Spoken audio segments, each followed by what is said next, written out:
No country can dictate to India. இந்தியாவுடைய வெளியுறவுத்துறை அமைச்சர் ஜெய்சங்கர் சொன்ன இந்த ஒற்றை வரி இன்றைக்கு உலகத்தையே ஆட்டி படைக்குது.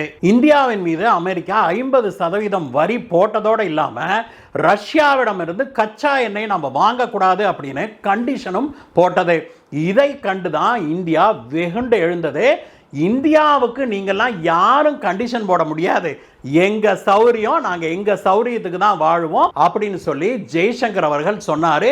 இந்தியா அதை செயல்படுத்தியும் காட்டுச்சு. நாங்க ரஷ்யா கிட்ட இருந்து வேணாலும் கச்சா எண்ணெய் வாங்குவோம், ஈரான் கிட்ட இருந்து வேணாலும் கச்சா எண்ணெய் வாங்குவோம். அதே மாதிரி உங்ககிட்ட அமெரிக்கா கூட நாங்கள் வர்த்தகமும் வச்சுக்குவோம், இஸ்ரேல் கிட்டையும் நாங்கள் லேட்டஸ்ட் டெக்னாலஜி வாங்குவோம்.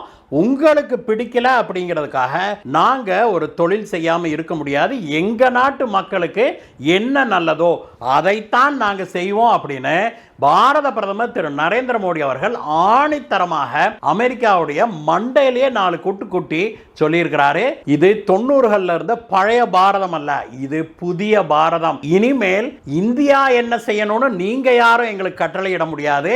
உலகம் எப்படி நடந்துக்கணும்னு இந்தியா தான் நிர்ணயிக்கும் அப்படின்னு இந்தியா உலகுக்கு நிரூபிச்சிருக்குது.